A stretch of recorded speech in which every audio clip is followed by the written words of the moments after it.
ரொம்ப தாகமா இருக்கே. சரி நம்ம தண்ணி குடிப்போம். அல்லாவே, நான் நோன்பு வச்சதை மறந்துட்டு தண்ணி குடிச்சிட்டேன். இப்ப என்ன பண்றது?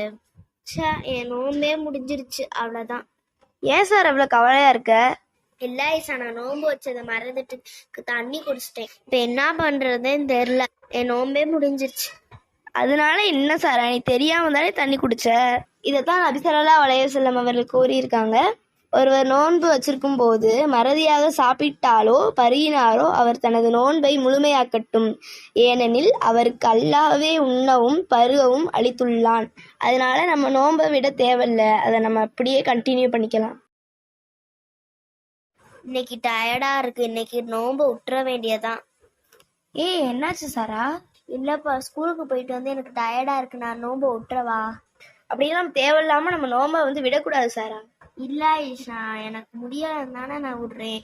நாளைக்கு நான் கண்டிப்பா கரெக்டா நோன்பு வச்சிடுறேன். இப்படி நம்ம தேவையில்லாம நோன்பை விட்டா அது பெரிய பாவமாகும். இப்படி நோன்பை நம்ம விட்டோம்னா தொடர்ந்து 2 மாதங்கள் நோன்பு வைக்க வேண்டும், அல்லது அப்படி 2 மாதங்கள் உன்னால நோன்பு வைக்க முடியலன்னா நீ 60 ஏழைகளுக்கு உணவு அளிக்க வேண்டும் அப்படின்னு நபி ஸல்லல்லாஹு அலைஹி வஸல்லம் அவர்கள் சொல்லியிருக்காங்க.